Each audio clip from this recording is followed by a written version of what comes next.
You know the vibes. Welcome back to another episode of the Hoop Genius podcast, brought to you by NBA 2K24. Get your copy from the link in the description right now. It's myself, Momutsi. Alongside me, as always, the three-time NBA champion BJ Armstrong, and our weekly guest, the resident GM, Mr. Scott Perry, all the way from the parking lot. How you doing, sir? I'm doing great. I'm getting closer to that parking lot, Mo. Oh Tell us, man, you we're gotta gonna keep that do an range. You episode. gotta I'm gonna keep sit that in the parking lot. range. Exactly. BJ, how you doing? How's the nerves doing? We're Hey, taping this. real. You guys are gonna hear this on Monday, but we're taping it before the Lions game. So You know what it Yeah, is. We yeah. will see. We will see you all in Vegas for the Super Bowl. All right, put that down. Scott can attest. I've been saying that since the beginning of the season, but I also been Yeah. saying that my whole life. So, Yeah. Right. so Yeah. the odds are in my favor at this stage. So the Hey, odds are in you my got to be favor. right one time. He may finally be able to come through. I'm asking you, not going to Santa Clara this weekend? That's a quick flight for you. It's Super Bowl or bust for me. I'm not. Okay. I don't want to see All no. right. I don't want to see no more regular season or postseason games. I just want to see the Super Bowl. I've been waiting this long, Scotty. What's one more game? Okay. All right. I'm gonna be watching though.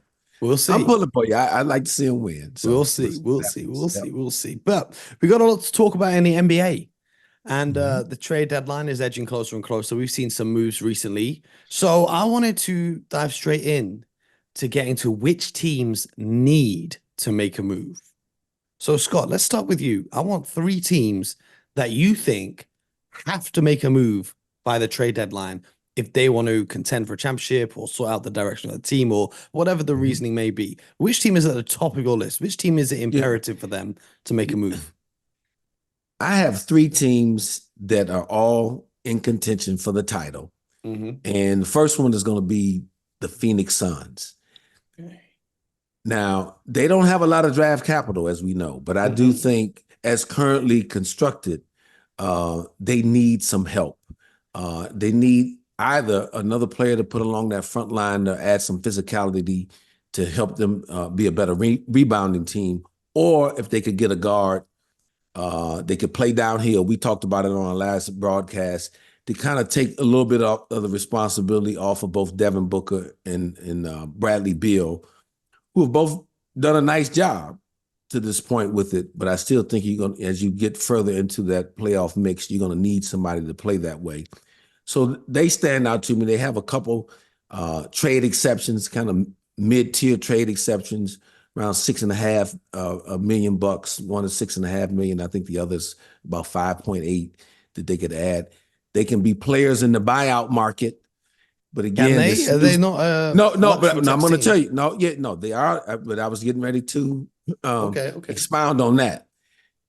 They can be, but if a guy has making more than $12.4 million pre-existing salary to being bought out, then they can't jump in with that guy. But if there happens to be a player who's at that level or below this bought out, then they could look at signing that player. So those are the ways they got to try to get better.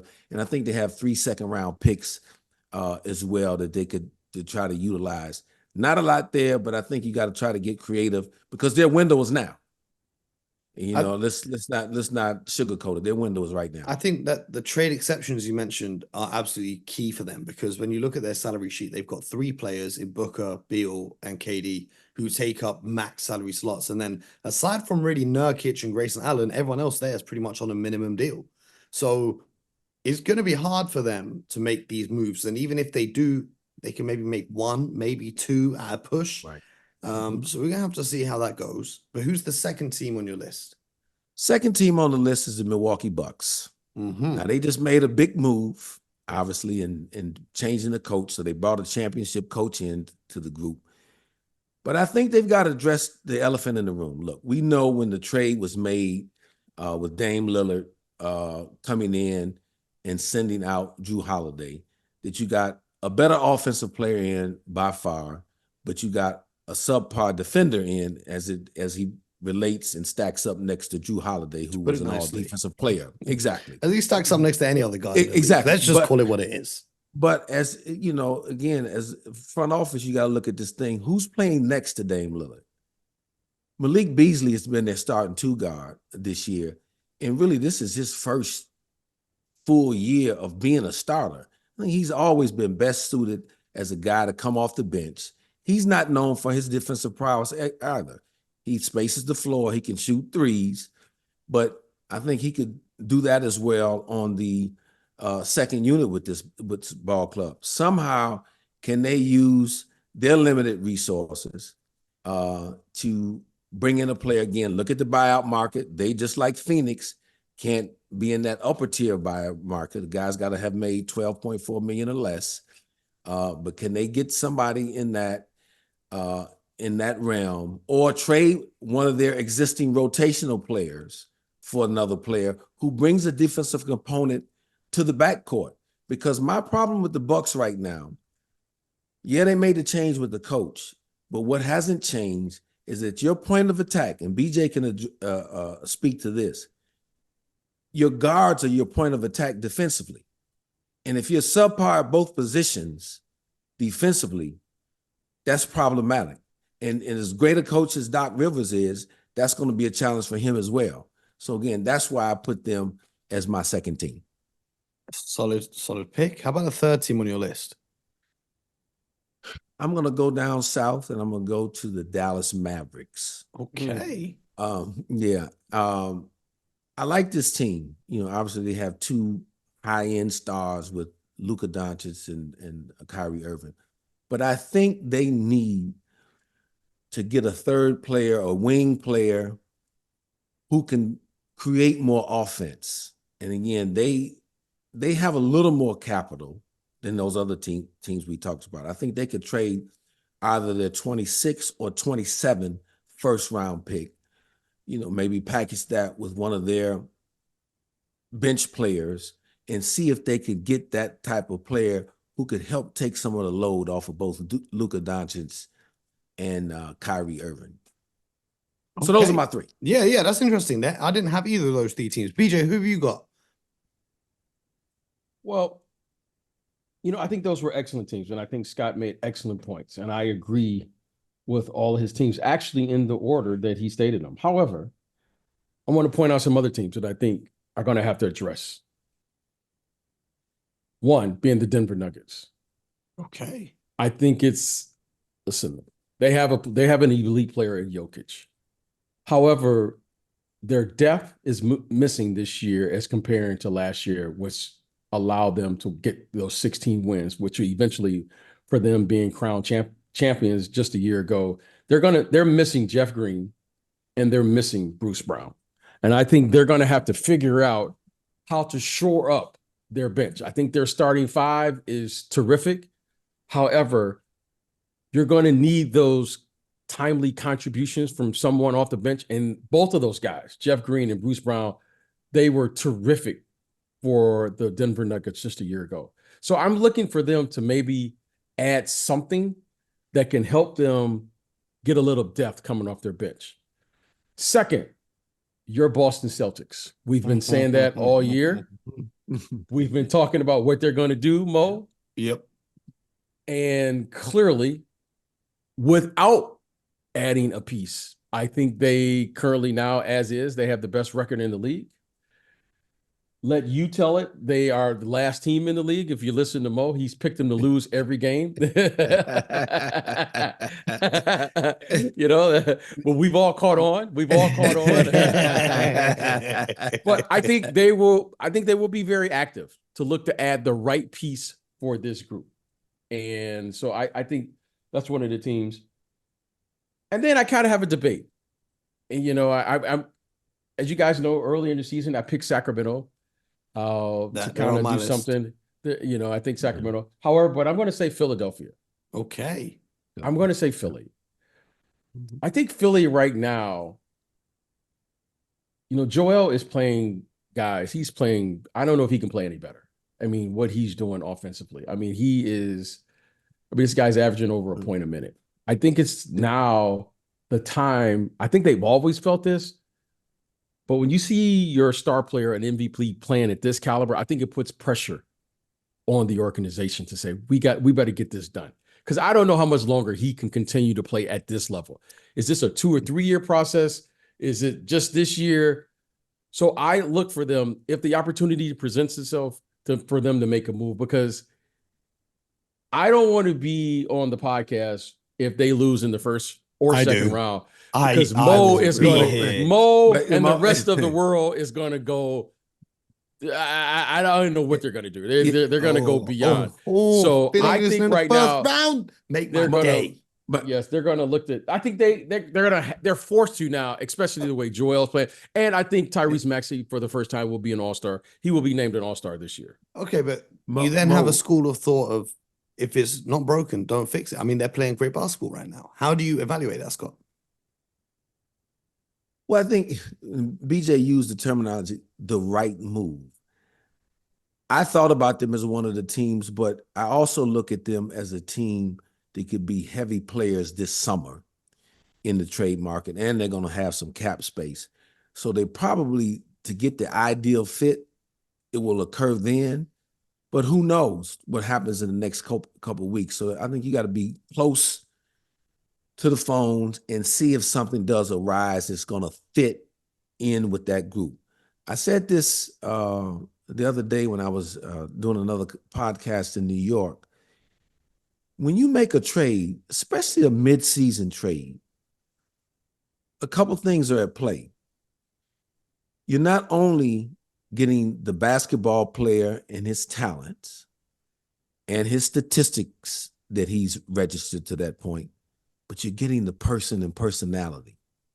How does that guy fit? And you have a very short window to make that fit and work when you're doing it in season with just a couple months to go before playoffs start. So I think they have to be very careful if they were to do something right now. Not to say that I wouldn't, but it's got to definitely be the right kind of person as well as the. Would it be a the third player fit. star, or would you be looking for more of a depth piece? It doesn't. I mean, it doesn't have to be a third star. It's just be a third good player that can. I think it needs to be a wing player who can score, create some off the dribble, and then also not sacrifice your defensive integrity. That's what they would need to find to add to that. So it doesn't have to be a superstar player. Look, they've got the guy who may be a repeat MVP right now. The way he's playing, he's got to be the leader in the clubhouse. BJ just mentioned Tyrese Maxey. It probably is going to be a first-time All-Star. So you got two All-Stars in the building. Get you another really good player. And if he happens to be All-Star, great. If not, that's not the end of the world to me. So the first two teams BJ mentioned, Boston and Denver, they're kind of in similar boats. They've got a great starting five, maybe Boston starting six, but then their bench is a lot of guys on rookie contracts, a lot of guys on minimum contracts. How do you, as a front office, look at the trades? Because, BJ and I went through some proposed trades earlier this week, and a lot of them involved combining those salaries in order for a better player to come in and come off the bench. However, when you're trading out 2, 3 guys in exchange for one guy to make up the salary for him, you lose depth by definition because it's just less bodies. Although you may have an increase in talent, you're losing the amount of bodies that would potentially be available. And then for different matchups, you lose different skill sets. Well, I think the importance when you talk about combining players to bring back one, nobody should know your roster better than you as an executive. So if there's a player on your roster currently right now that wouldn't be included in the trade, but would be bumped up because we traded out 2 guys ahead of him, but we're confident that this player can help us win basketball games. He just needs time, and you can go ahead and roll with it. That's part of your job as an executive, of really knowing your team inside and out, whether you can handle a 2-for-1 trade at this time of year, because you're saying that one player is going to add a certain value that you think makes you better, and then you've got someone currently on your roster that you really, and I don't want to say roll the dice, but someone that you have evaluated and said, you know what, with extended opportunity, I think, I've watched him practice. I've watched him get opportunities in games. He's ready to take on a bigger role, and you got to go for it. That's part of roster building. Well, it's nice that you two both picked teams that we have in the contention bracket, and later in this episode we're going to get to our true contenders.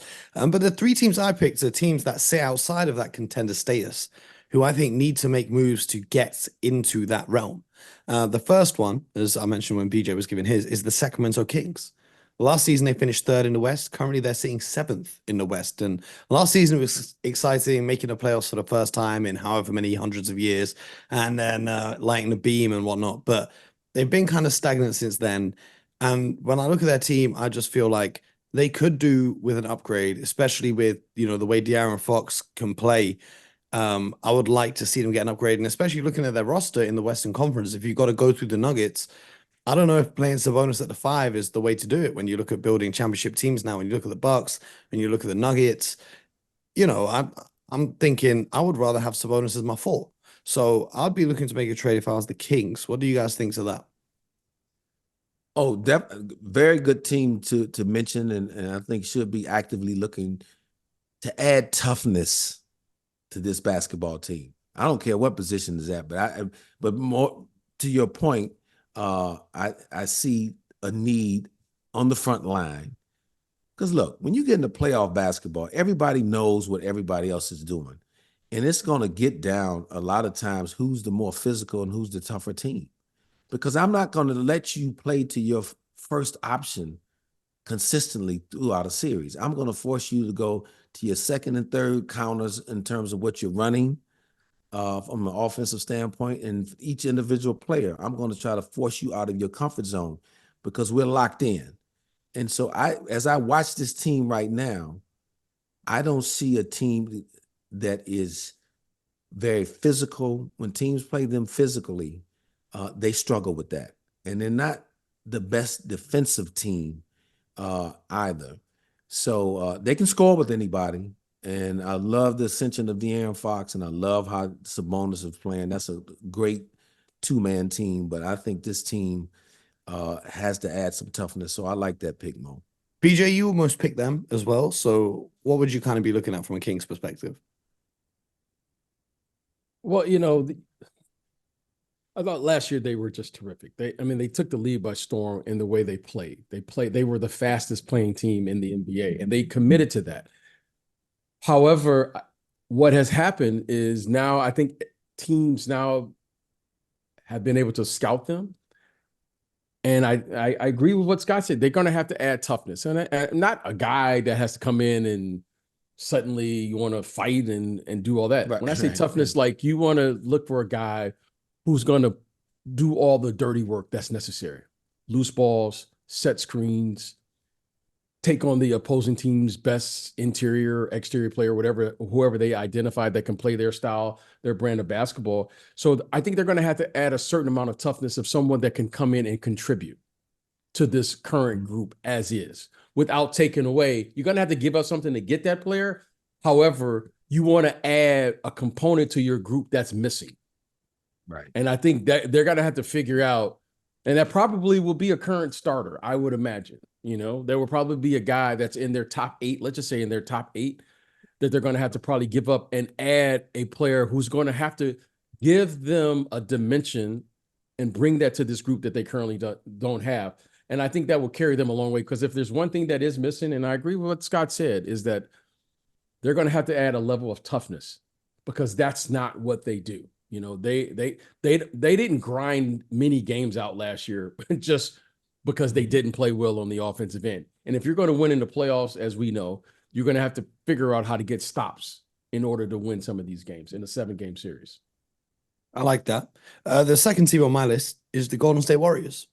If you're going with Steph Curry and Clay and Draymond, then you got to figure something out, because right now, what's the point? Are we just going to be happy with these guys riding off into the sunset as a playing team? I mean, you guys have got some young guys over there in the Bay, and I understand you want to keep some guys for your future and this, and that. But come on, if you're going to go all in fully. Don't be half in, half out. So I got the Warriors there. That if I was them, I'd be looking to make a move. I see you laughing, Scott. Why are you laughing? No, well, I think with the Warriors, what we're trying to do, we're trying to get them. We're talking about them from 3 years past or 4 years ago, when all those guys were younger, pre-Clay injuries, all those things. This group has aged a little bit now.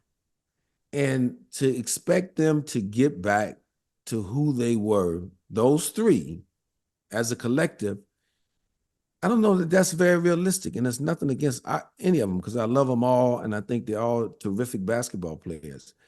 But if you're Golden State, I mean, this kid Kuminga is playing great right now. I wouldn't be giving him up, because you got to play, there's going to be a lot of basketball to be played in years to come.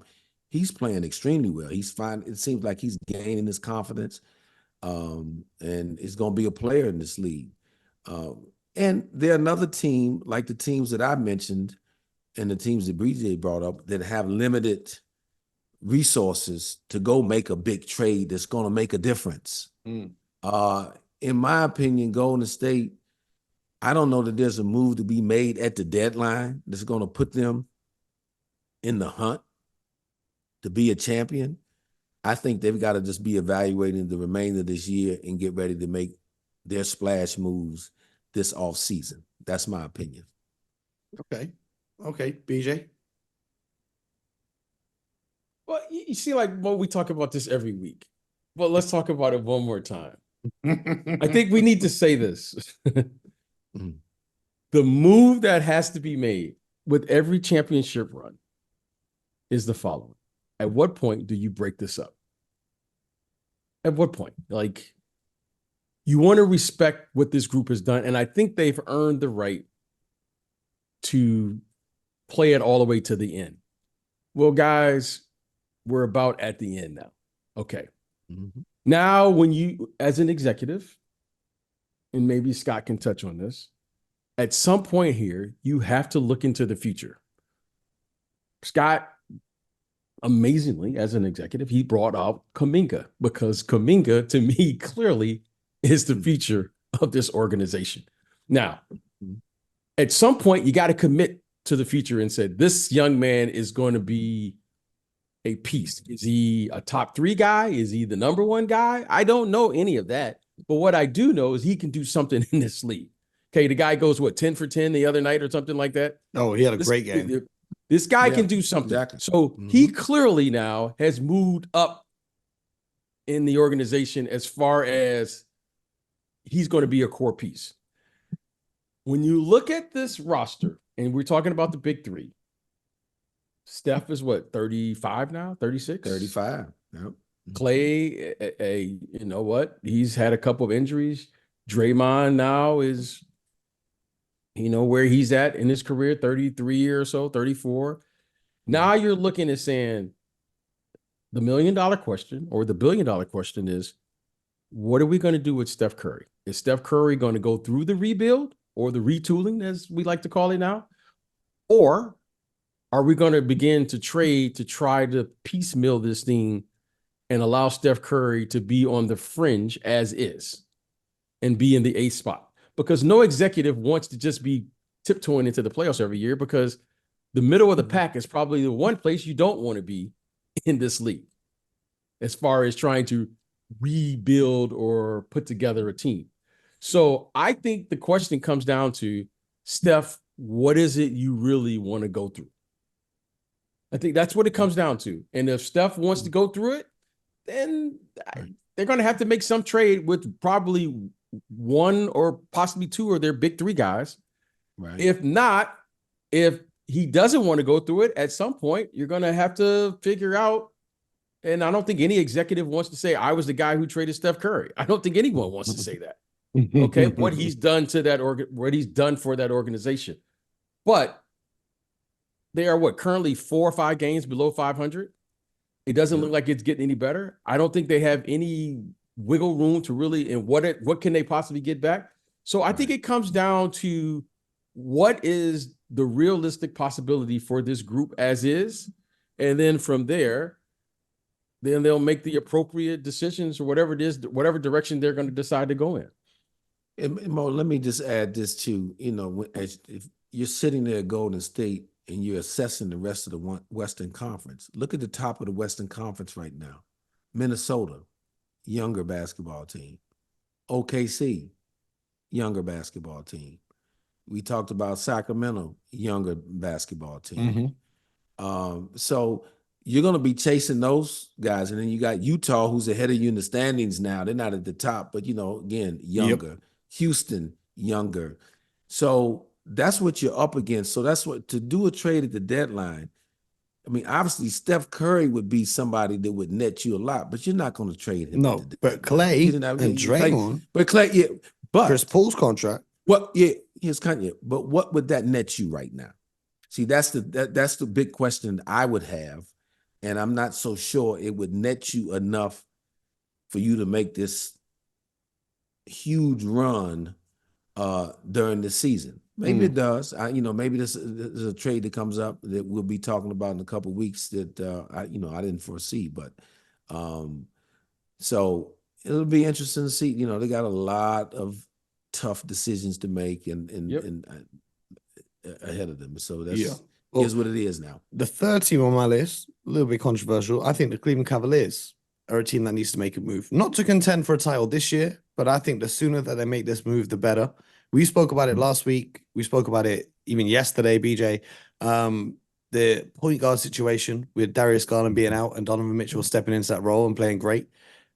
When Darius Garland comes back and then you've got Donovan back at the 2, maybe you don't carry on winning games like you do right now. And then with Evan Mobley being out and Jarrett Allen playing amazing, it's another similar situation where you've got 2 guys who like to occupy similar areas, do similar things. And it just feels like with both of those positions, they might be better spaced in putting that talent elsewhere on the court in terms of a trade. I don't know which ones they'd move, and I think Donovan would be the more likely one to be moved because of the uncertainty that he brings to the franchise, with everyone always worried about him wanting to leave. But I think that move needs to be made in Cleveland, or you're just going to see it. You're going to see the move needing to be made when it's glaringly obvious to everyone in the face, where you will lose some leverage. Great points. What I see and what we don't know is Cleveland right now, they're playing terrific basketball with Donovan at the point. So what are their internal conversations right now? They may see it. They may see it the same way that BJ sees it. That Donovan's got to be the point guard, and maybe they look at moving the other guy. Yep. But again, that decision probably won't occur until the off season. Okay. Because to your point, you got to know for sure what's going to happen with Donovan Mitchell. Now if you can get him to agree to an extension, if that's the way you're leaning and he really likes it there and you want to keep him, then you may have to trade the other guard, assuming it doesn't work. I think it's, we've seen a big enough sample size that there's a lot of concern with that small of a backcourt. Let's just be frank. They're both excellent players. But Darius Garland has been a little more injury prone than what Donovan has been. So I'm sure that will factor in. A young player like Mobley, I really like him and his talent. And I think he and Jared Allen can play together. Okay. We haven't seen the full scope of Mobley yet. I think this guy's he can develop into a good shooter, even out to the 3-point line. I watched this guy in college, highly skilled. Don't think that he's been utilized as much as I would have liked to see them being utilized. Absolutely. But they've been guard dominant and guard heavy. So trying to get that to work and maybe clearing up that point guard position will help his game. That could help his game a ton. So we have not seen him really with just the one guy or just playing with Donovan by himself. Yeah, because like the amount that he gets used, the amount of touches and stuff is not what you would expect for a player who was picked at where he was picked and with his potential. So it's going to be interesting to see which teams decide to step up and make moves. But I want to ask you guys, we're halfway through the season now. It's time to rank your top 5 contenders. Starting at 5 and going up to 1. I know BJ hates doing things like this, but now Scott's here. There's no ducking and hiding, B. So Scott, I'll let you go first. from Well, 5 to 1, one 5 being the to strongest 1. contender right now. Give us your Okay. list, and then we'll all do our list, and then we'll get into it. Okay. Then we'll get into it. And why? I'm just going to give you the names of the teams first. Yeah, in order. In order. At number 5, your favorite, Mo, the Philadelphia 76ers. So let me. Number 4, the defending champs, the Denver Nuggets. Number 3, the Milwaukee Bucks. Ooh. Yeah. Number 2, and I wouldn't have said this probably a few weeks ago, but I'm saying it now, the LA Clippers. Oh! Hot take. That's a hot take. Yeah, hot take, exactly. And number 1. Wait, you this really is would like this is crazy Huh? because okay, Yeah, okay. and number 1, and I see you have the images behind you, your Boston Celtics. Hey, All right, Mo, that's my 5. Okay. Now that's crazy. We're gonna get into that in a Let's sec. BJ, I need to hear your list. Yours. All right. At 5, Sixers. 4, Nuggets. 3, Suns. Woo. 2, Mhm. Bucks. And number 1, Celtics. Celtics. So you both have the Celtics as favorites right now. Mo Yes. probably don't even have him in the But- top 5. Mo don't even have Yeah, Mo, hey, we got the pressure on you, Mo. Here's my list. Number 5, I got the Clippers. I got the Clippers Really? because I was looking at this, and I was just like, they've just got Kawhi Leonard. When it comes to the playoffs, if he's healthy, he's arguably the best player in basketball when it comes to the playoffs. Because every time we see him have a healthy playoff run, there's no denying that. And then you've got James Harden, who's found this amazing chemistry with the rest of the squad right now. And then Paul George, amazing on both sides of the floor. So I've got the Clippers at 5. I got the Timberwolves at 4. I've got the Celtics at 3. I've got the Sixers at 2. And I've got the Denver Nuggets at number 1. Mo's trolling right now. Mo's just trolling. Yeah, you know what? exactly. That's not even a real list. Yeah, Mo, that's not Mo, even a real list. Yeah. Mo, that does not go with how you've been talking, at least when I'm on the exactly. show. Exactly. This is the Mo that does hater-proof not- agenda list. Exactly. They can never call me a hater anymore. Exactly. So, Scott, first of all, you don't have the Nuggets. Oh, you have the Nuggets. I have the Nuggets at 4th. At 4. Yeah, I have them 4th. And the only reason I have them at 4 right now, and BJ talked about it a little bit earlier, not sold on the bench yet. Yeah. Because BJ, you got them at 4th as well. Yeah, they're missing Bruce Brown and Jeff Green. Can't state their importance enough. And the pressure to repeat is, that's a heavy mantle to wear too for each player, just because you're getting everybody's best shot. So that's why I have them down at 4 right now. I always have great respect for the defending champions, but I've got to see more from that bench before I move them up the ladder.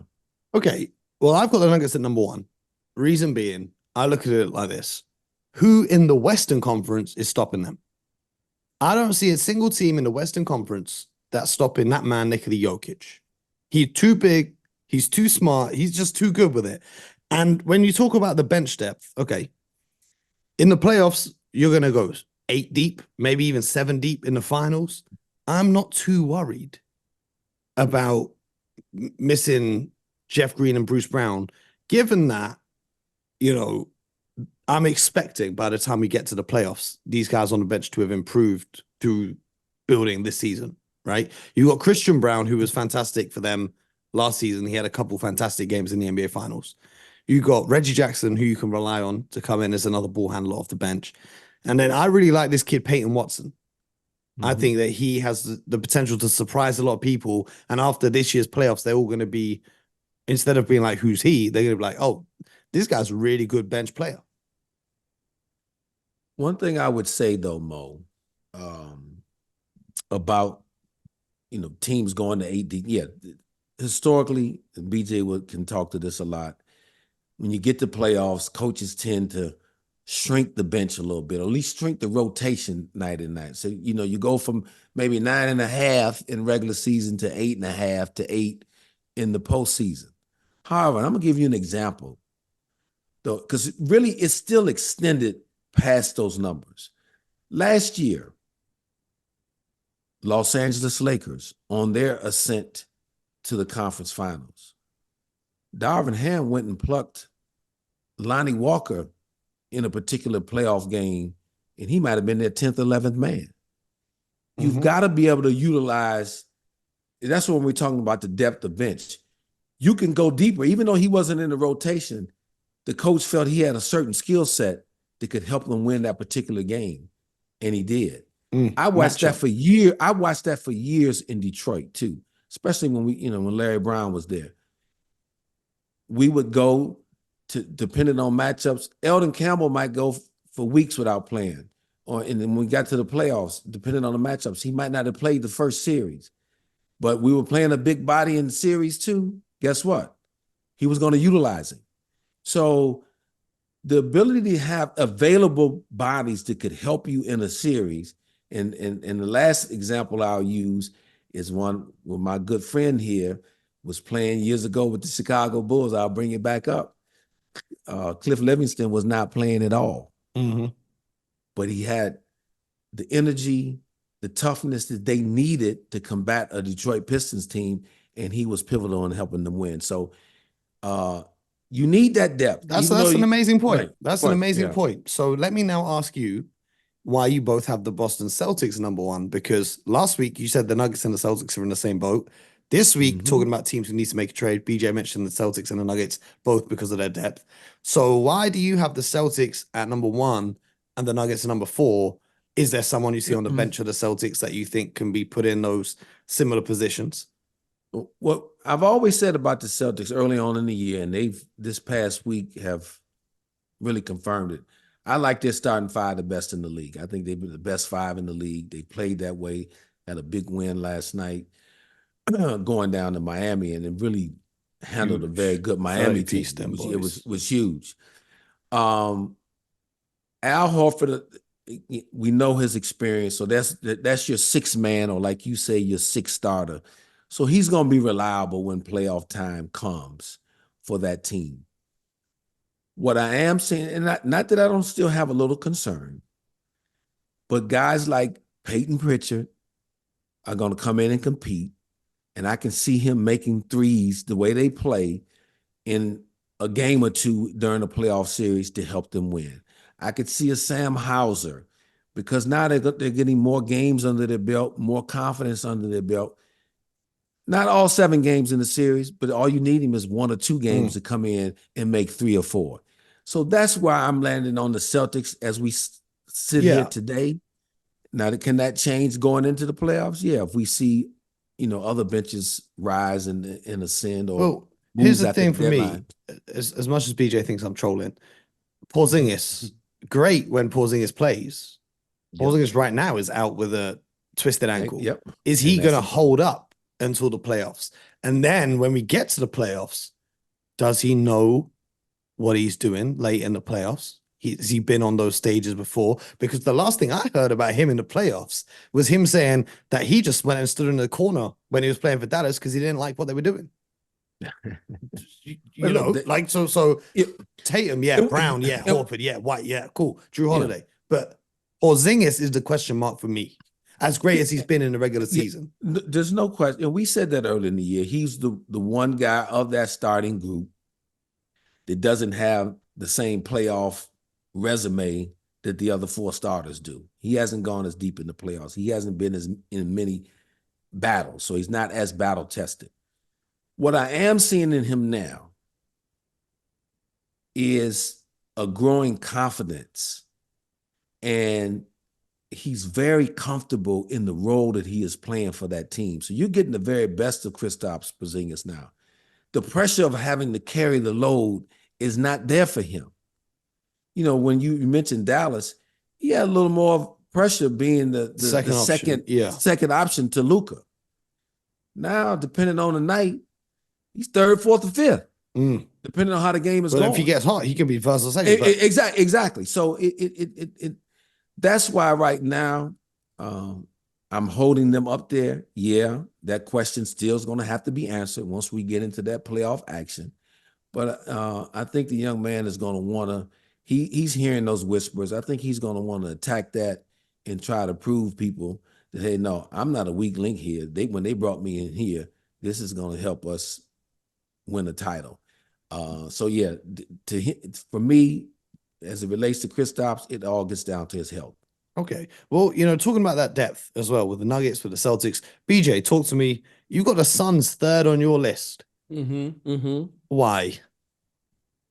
It's interesting. I was listening to both of you guys, and both of you guys had the Clippers.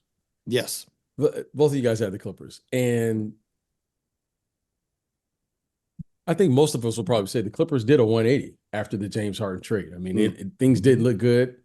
And suddenly now when you look at the Clippers and you start looking at their roster, you're going, that's going to be a tough matchup for someone, especially if they're all healthy. Okay, that's it. And that's even before they got James Harden, they were really good. They were already a bad matchup. Now with James Harden, and I got to give Coach Ty Lue credit, he figured out how to integrate that roster. Russell goes to the bench. I thought that was a great display of leadership by him, and they figured it out. And they don't even have a lot of depth up front. But Plumlee now is back, so they've kind of figured it out. Give those veterans credit. So if they're healthy, I agree with you guys, but that's a big if. I'm living out here in LA. We've been waiting now for some years, and it hasn't happened. But when our man Kawhi is healthy, there's nothing to be said here. Exactly. So I will say that. Now, but Phoenix. The reason I had Phoenix was because I think in my heart I'm a KD fan. I love KD. I've watched him now. But last week he had a couple 40-point games, and I'm just saying, you know what?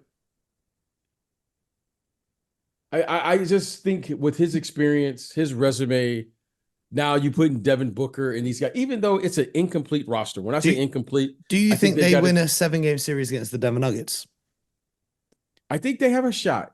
I think they have a shot with if they went into the rosters as today, because both teams have weaknesses in their roster. Okay. Because I have the three teams, the Celtics, the Nuggets, and the Suns. I think the Suns have the worst bench of those three. Yeah, and you guys are right. It's just one of those things where KD is capable for me. When you have a player like a KD is without question, he is an elite offensive player. And as great of a player as Jokic is, KD is capable of playing in that game. There aren't many players that can elevate their game and play at that level. Well, KD is one of them. Okay? And if KD X's out Jokic, let's say they both have 40. Now you're talking about Jamal Murray and Devin Booker. Well, that's a pretty good one. And now you're saying Bradley Beal and Aaron Gordon. Let's figure out how this plays out. But KD, without question, in my mind, can play at that level in any given series. Okay, I don't care who he plays against. And a lot of times, as you guys know, when you go into a playoff series, when you have the best player in the series, you got a pretty good chance of winning that series. And KD will be able to play in any series. Now it's just a matter of the matchups. So it was just a wild card, Okay. Just a hunch. Let me ask you guys about this. You both have the Bucks ahead of the Sixers. BJ, you got the Sixers fifth and the Bucks second. Scott, you've got the Sixers fifth and the Bucks third. I've got the Sixers at second, and I don't even have the Bucks on my list. Reason being, this is quite late in the day to be making a coaching move like this. And the biggest reason for me is, earlier in the show, we spoke about them needing an upgrade on the perimeter defensively. I just don't think they've got the pieces necessary to go out and acquire the player that we all want them to go out and acquire without getting outbid by another team. So I'm looking at this like, I just don't think that they have enough time and enough assets to get the right roster in order for Doc Rivers to guide this team to winning an NBA championship. Why do you guys have such a high opinion of the Bucks right now?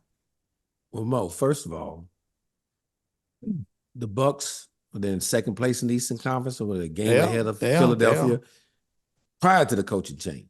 And we saw the defensive woes. Secondly, and most importantly, championship DNA matters to me. Giannis, been a champion. Chris Middleton, been a champion. Brooke Lopez, been a champion. So those, Bobby Portis, off the bench, champion. So you've got that championship DNA, and then you go out and get a coach who has won an NBA championship before. So that's why I have them ahead right now of Philadelphia. It's not a slight to Philadelphia. It's just a matter of fact. Well, what I will say about not too long ago, and again, you talking about having one of the best players in the world. Again, I'll take Giannis and Antetokounmpo in any series. Yeah, that's a fact. Look, but for me, being the best player. The point of them being second right now, I want to see if they can maintain that, because remaining games, they've got the hardest schedule in terms of strength of opponents remaining upcoming, meaning they've had one of the easiest schedules so far. And similarly, the Phoenix Suns have the second hardest schedule remaining. So that's going to be interesting how that shakes out. BJ, if they can't address this point of attack defense, do you still have hope for them in the playoffs? Or are you anticipating them making a move? Absolutely, I do. For sure. Listen, I don't expect a miracle for Doc Rivers or any coach to come in midway during the season and they're going to turn this around. I don't expect that. That's an unfair, unrealistic expectation. However, what I do expect is for them from this point moving forward to begin the process of saying, we have a team. No team is perfect, but they're going to have to make the commitment to playing a certain brand of basketball that is championship caliber basketball. They have the second best record in the Eastern Conference right now. And I don't know if Scott agrees with this or not, but they haven't played championship caliber basketball all year. Nope. Oh, I agree with that. No, I don't disagree with that statement. And when I'm saying that is to say there's a lot of room for improvement with this group. Yes. As good as their record indicates, you can't win a championship playing that brand of basketball. Now, that I agree with. Yep. We can talk about whether the coach should have been responsible for that or the players or whomever. We can debate about that. However, it's one thing that I can say here. That's not championship caliber basketball, and they weren't going to win the championship playing the way they're currently playing.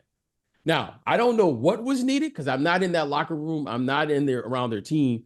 But I do know if you just look at their record, you say, well, they must be doing something right. They're 31-10 or whatever their record is. But you and I and all of us here know, no, that's not going to get it done. So I think Doc will begin that process with them. Unfortunately, someone had to lose their job to get through to this group. But I think this group is going to have to make a change. Yep. In how they're going to play, how they're going to address, but more importantly, those veterans, especially at the front, right? Meaning those guards who are the front of attack are going to have to figure something out if they're going to give themselves a chance to be a champion this year, because clearly all of their chips are into the middle of the table. Now, the organization has said that. So I think this group now is going to have to go out there and figure out how to play at that level. And it's not an easy thing, especially for someone like a Damian Lillard. We can't forget this. Damian Lillard this is a new expectation for Damian Lillard as well. Like Absolutely. No one has said that. Individually, he's been an all-star. Individually, he's one of the top 75 players and da-da-da-da-da-da. His accolades go on and on. However, this is the first time Damian Lillard's been playing where he knows he's going to the playoffs. And the expectations here is not to get to the playoffs, is to win the whole thing. So this is brand new for him too. And I think that's something we need to take into account. BJ, you mentioned, yeah, right. You mentioned something about the players, and it made me think, look, whenever there's a coaching change, especially like this in the middle of the season, and I don't know how the decision ultimately came about. Was it solely the front office? Was it input from players? Whatever the case may be, it doesn't matter now because the focus now, though, turns to the players because there is a perception out there that, the players either weren't playing up to their capability, weren't buying into what was being sold. Whatever the issue was, we're here now with a new coach. And BJ knows this now. Each player's got to look in that mirror and say, oh, I've got to up my game and up my ante because there's something that we have not been doing, or I haven't been doing as an individual player, and each player is going to say that. And so you'll have that as I'm going to call it a rallying cry, if you will, but that's something that I think you're going to get from the players now. You're going to get an increased focus and ability at that end because they know that was a shortcoming. They know a guy was fired because of it. And then Doc, to BJ's point, can utilize that, channel that in the right way, hopefully for this team, to a deep run in the playoffs, ultimately to the finals and the ultimate goal of winning the championship. Well, the one team that I had that you guys didn't have is currently second place in the Western Conference, the Minnesota Timberwolves. I want to know why you guys don't see them as serious contenders when it comes to the playoffs. We want to know, Mo, why you have them the second. Serious. Yeah, Mo, go ahead. Go ahead. Explain them, Mo, and we'll. Some would say I have them there because of everything I've said about Rudy Gobert over the years. And if they did win, it would look very bad for me. But others would say that I've picked them there because I like their depth. I think that they've got, when you look at the players coming off their bench, amongst all the teams you mentioned, they've got one of the stronger benches. They've got Naz Reid, they've got Carl Anderson, they've got Nickeil Alexander-Walker, they've got guys that can come off the bench, get it done. And then they've got Anthony Edwards, who has that star factor. He plays both ends of the court. He can lock guys up. On the other end of the court, if he takes another leap when we get to the playoffs and really cements himself as a superstar in this league, I like what they do. They got the best defense in the NBA, and I can't go against the best defense in the NBA. Look, they have played terrific basketball to this point, and they've earned the right to be in first place right now. That has not been given to them. I'm with you on Anthony Edwards. Love his game. Think he's one of the top 10 players in the game today. But the only reason I don't have them there right now is because I have not seen them in playoff basketball. I mean, last year they were, Well, some of the Nuggets said that they were the hardest opponents that they had last season, even though it was a first-round exit for them. Yeah, right. But I want to see them get in, lock horns, and get past the first round. And so that's the only reason why I didn't have them there right now, just because there's not a ton of playoff experience there. I've watched them some games where they have really not shown championship caliber play in terms of closing out games. I just watched them the other day against the Charlotte Hornets. We're not a very good basketball team right now.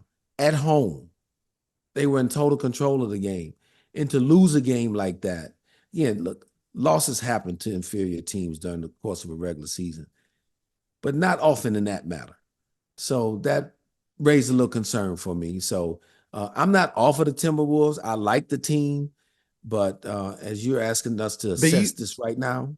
I agree with you with what you said about that game, but I like that as a wake-up call. As a wake-up call for them. Yeah, well, we're going to see if they use that as a wake-up call. I agree with you totally. All right, so real quick before we get out of here, because I know we're on a time limit, which team are you guys looking at this week and focusing in on? Because for me, it's got to be the Milwaukee Bucks. As Doc Rivers comes through that door, I know BJ says we've got to see 20, 25 games, but I said to BJ earlier this week, Scott, just to bring you up to speed if you didn't hear the episode, I want to see if their defensive intensity, especially those guards we've talked about so much today, improves now that the former coach is no longer there. I'm looking in at the Bucks, but Scott, I wanted to get your take on that coaching change that they made because you didn't get a chance to air that on the show this week. I know Adrian Griffin, worked with Adrian Griffin, traded for him when I was an executive out in Seattle, worked with him in Orlando. think he has the makings of a fine basketball coach. So you hate to see that. So let me just start there. But this is the NBA. This is big boy business. Their window to win a championship is now.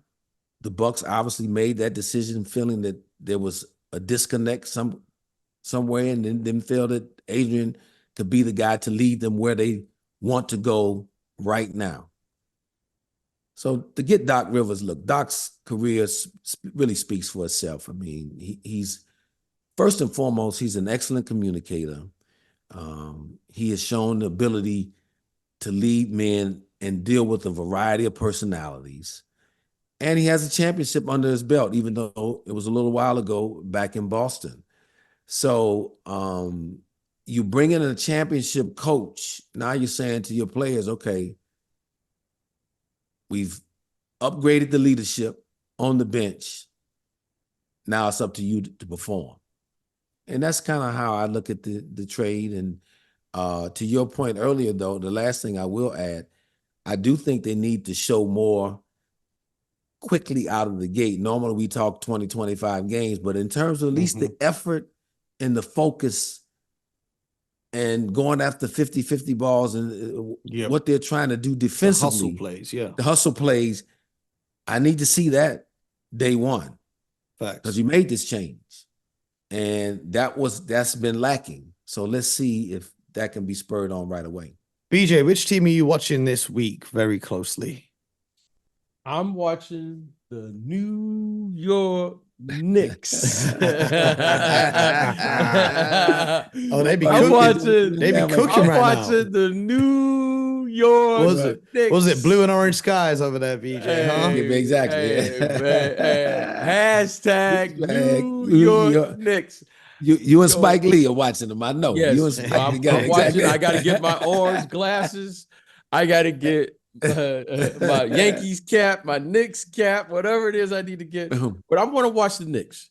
And right now, what a win last night. Okay. I mean, they against the Nuggets. 5 straight wins. Nuggets, they're playing terrific. However, I'm proceeding with caution with the Knicks. And here's why. I don't have the stats, Mo, and you're the stats guy. I don't know what the bench minutes has been since this trade, but I just been hearing a lot, and they've been winning with Julius Randle, Jalen Brunson, OG, and every time I watch the Knicks, I just see the starters. Now, maybe this is a Tom Thibodeau coach team. This is I don't know why we surprised, bro. No, maybe when I run them into go to another game, that's when the bench guys are playing. But whenever when I watch the Knicks, it's always Brunson, Randall. It's like those guys. Man, I feel like I'm just going to send some packs of ice to OG's house. I'm going to get them Amazon shipped out, express delivery, bro. Now, because they're winning right now. The Knicks, they have a massive fan base. Everyone's feeling good. However, we get to the playoffs and we know this is a marathon. And what these guys are going to look like playing all these heavy minutes that they're playing. So I'm going to be watching the Knicks, not so much whether they win or lose. I'm just watching the distribution of minutes because these guys are logging a lot of minutes, and those minutes add up. And we know. And it takes a very special and a rare athlete to be able to log these level of minutes and then perform in the playoffs when the intensity is higher. You're playing against better competition. So I'm just going to watch the Knicks, watch the minutes, see how that plays out, and then for all the Knicks fans, hopefully, because I was listening today, and now all of a sudden everyone's talking to Knicks. They expect to be in the conference finals. Okay, so I'm going to tune in now and take a deep dive into what's going on over there in the New York Knicks in Madison Square Garden. Man, I just wish that I stayed in better shape because Tom Thibodeau seems to have a thing for guys from the UK that can play some defense because he had Luol Deng, played him about 45 minutes a night. Now he's got Yeah, OG. exactly. He ain't letting that guy rest. And I just think, if I was in a bit Right. better shape and I could play 45 minutes, Tom Thibodeau might want me on his team too. Yeah. Scott, which team are you watching this week? Well, we talked a little bit about them earlier, but I am looking at the Phoenix Suns, winners Oh, of wow. seven. They've been cooking. Winners, yes, they're winners of 7 straight, but now they're going on the Eastern Conference road swing. I think they're at Indiana, they're at Miami, they're at Orlando. And then it gets Finished off easy. with Brooklyn, Yeah, did it? Yeah, Atlanta, but Washington. yeah. They can stack up 3 wins there easily So, before they yeah. face the Bucks. But let's see if they can go on the road and really extend this streak, get a double-digit streak. Hey, Devin Booker is doing a really nice job playing on the ball and, continuing to score, yet distribute some. It seems like the chemistry between he, Bill, and Kevin Durant is really coming together.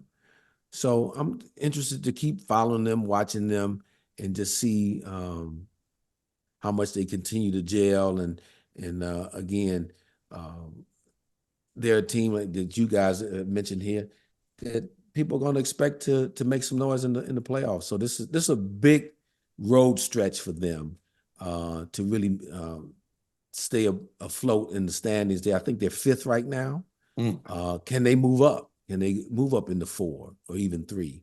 And I think this road trip will go a long way. Right now, they're 3 games behind the Clippers, who are in 4th, but only time will tell. Let us know in the Discord which teams you guys at home are watching. You can join the Discord community by hitting the link in the description. And while you're there, make sure you subscribe to the show on YouTube, Spotify, Apple, or wherever you get your podcast from. Scott, BJ, thank you once again for joining. BJ, best of luck for this Sunday. I'm going to be rooting for you guys. I'm going to be rooting for you guys. Yeah. We'll see what happens. But win or lose, we're going to be here next week. So Exactly. I'll see you guys next week. And until next time, get buckets.